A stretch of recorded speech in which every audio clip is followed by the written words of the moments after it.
You're listening to Big World Network.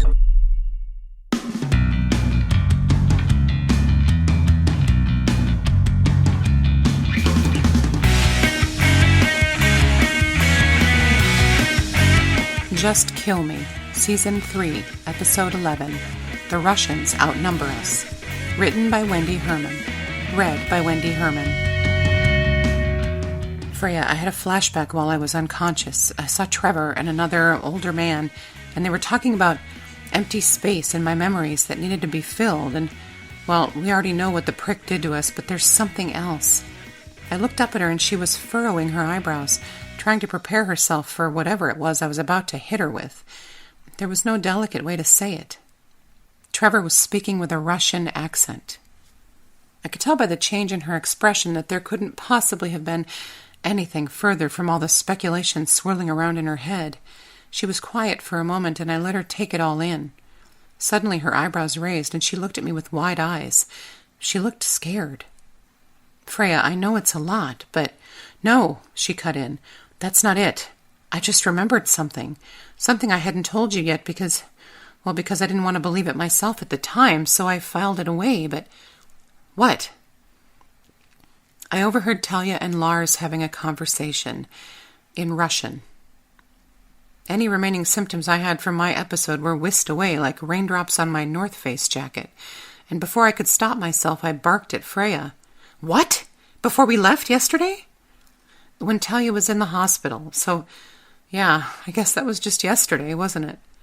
How could you forget to tell me something like that? Well, you can see why I couldn't deal with it.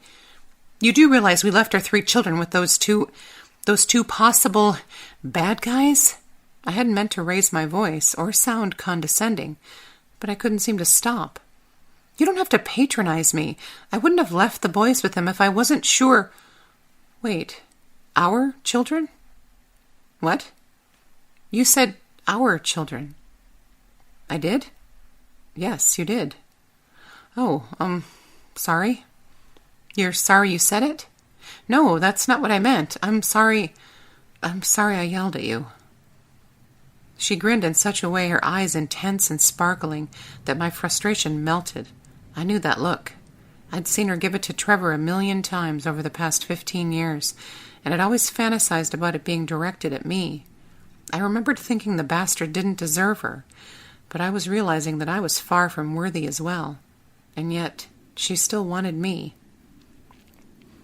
Right about that time, the young guard, who had finally come to after being hit on the head by Jerry, and with his own gun, no less, but we tried not to rub that in, he'd had a bad enough day, had come down to the sub-detention level and found the other security agent unconscious right outside the elevator.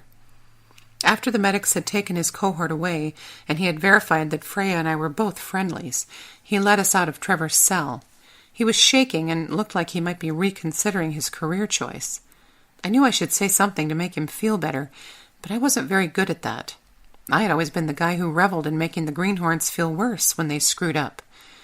Freya came to the rescue. What happened, Jasper? That's right. I'd forgotten he was Freya's new best friend.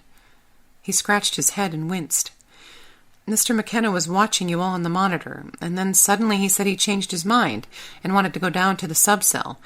So I opened the doors, and he went through. I waited 2 minutes, and Hal hadn't called me for confirmation yet, so I called down there, but he didn't answer. Just as I was reaching for the alarm, Mr. McKenna was back at the door, pounding on it like crazy. I let him out, and he screamed at me to give him my gun, that the prisoner had escaped and was heading up the elevator. He was so convincing. He hung his head in shame, and Freya put a gentle hand on his shoulder. When I came to, I sounded the alarm, and then I found Hal unconscious right out here, he finished as we stepped onto the elevator to go up to the main level. Is he all right? Freya asked, genuinely concerned. I think so, ma'am. Are you all right? Yes, ma'am, just a bump on the head, and a bruised ego. He tried to smile, but his face was pale and glistening with sweat. We were all silent as the elevator doors opened and we stepped out, Freya first, then me. As Jasper stepped out, he felt the sore spot on his head gingerly and took a deep breath. I know the Bureau prides itself on realistic training exercises, but I've never been knocked out before. He managed a slight chuckle. I'm guessing I failed this one miserably. Freya and I froze, and then both turned to face him. What are you talking about? I asked, trying to work through the total confusion. I knew there had been something odd about his behavior earlier, and now he looked more confused than we did. His mouth fell open, but no words came. Jasper, why would you think this was an exercise? Freya asked. Well, the phrase. Mr. McKenna said the phrase. It's an old one, but it's still on the list, he stammered. What phrase? I insisted. When he asked if someone had tried to kill the president. It's exercise launch phrase tango. Freya and I looked at each other. Freya looked back to Jasper. Jasper, are you sure he said the phrase word for word? Yes, ma'am. I was top of my class in memory recall. I can recite all 26 phrases verbatim. After a quick visit to Director Pixley's office, who had immediately sent 2 teams in search of our missing agent and Freya's dad after young Jasper had regained consciousness and sounded the alarm, he ordered us to go home, and we didn't argue. I did want to ask him one thing before we left, though. Sir, any idea what Mr. McKenna's magic all-access pass might be? Jasper said it just came up on his scanner as immediate access. Jasper mentioned that to me, too. Seems Mr. McKenna has himself a platinum card. A platinum card. The card only elite government employees who require not just anonymity, but invisibility are authorized to carry. They can come and go without an electronic footprint. Essentially, they're ghosts. We had decided to tell Pixley about our suspicions that Trevor was not American, but kept the part about Lars and Talia to ourselves.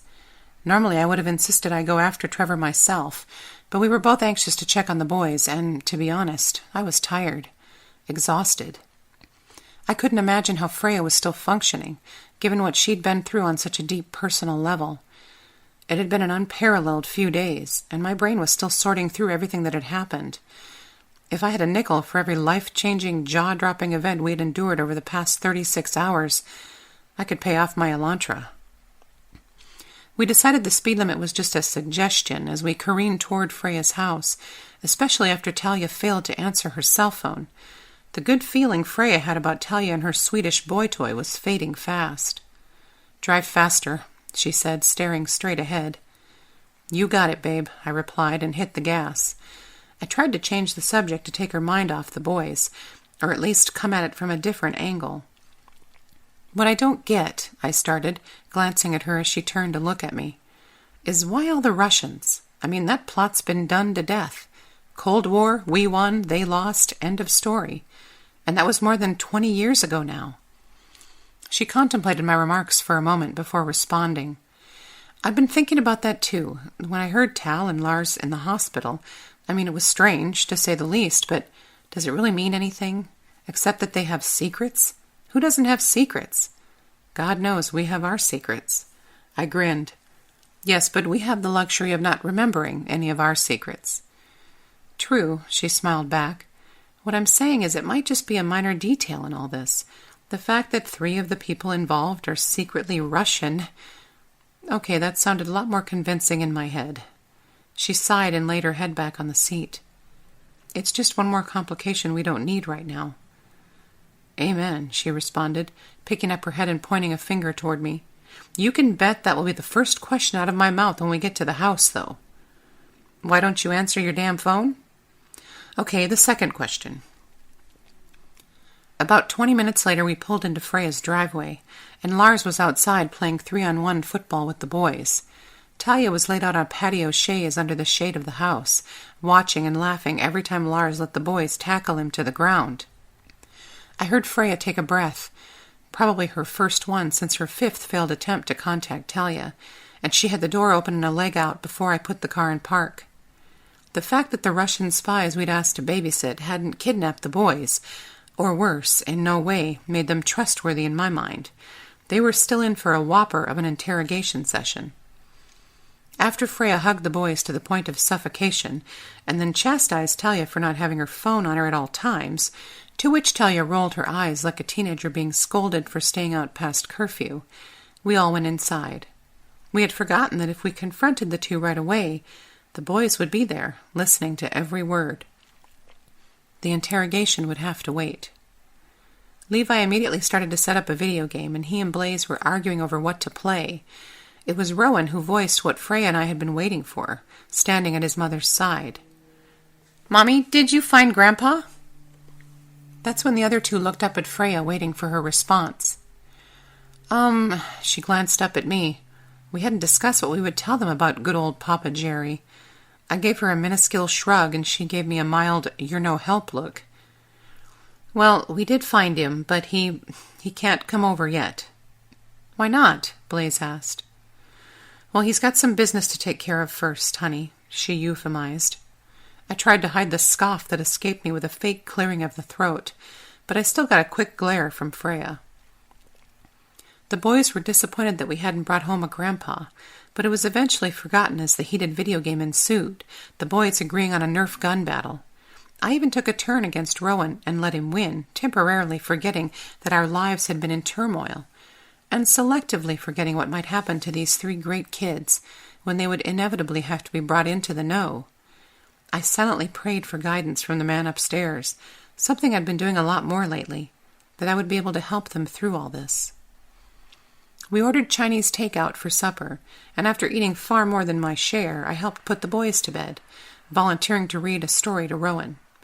He spent the 15-minute session correcting my pronunciations and telling me my voices were all wrong, but it was still more enjoyable than I expected it to be.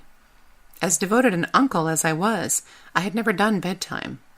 I closed the book, and he instructed me to give him 10 hugs and 10 kisses. He was so authoritative, a quality he got from his mother, that I couldn't refuse. His cheek tasted like soy sauce. Had Freya asked me to wash his face after he inhaled his chicken chow mein? Oops. Oh well. 10 hugs and salty kisses later, I was leaving his room, and met Freya in the hallway, just leaving Blaze's room. I moved to embrace her, but she held up a finger to stop me. Just then, Levi walked between us, coming from the bathroom, and headed into his bedroom. "Good night, Uncle Rip." I swallowed hard, glad we hadn't been busted by the teenager, who would have required answers then and there. "Good night, buddy." Freya glanced after him. "You need me to tuck you in, Lee?" "Good night, Mom," he replied over his shoulder, and closed his bedroom door behind him. Freya cocked her head slightly, adorable, and smiled at me. "Guess not," she said. Even though all 3 bedroom doors were closed, Freya pushed me backwards into the bathroom. She closed the door behind us and surprised me with an aggressive kiss, wrapping her arms around my head.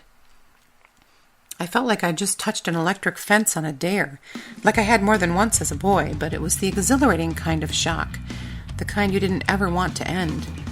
We forgot where we were, forgot what we'd been through the past few days, forgot that she'd lost a husband and I'd lost a best friend, forgot everything but each other.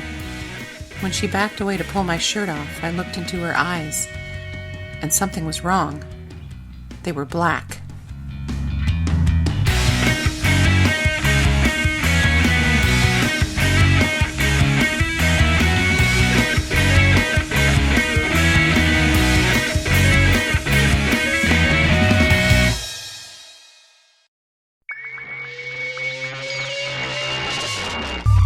You're listening to Big World Network.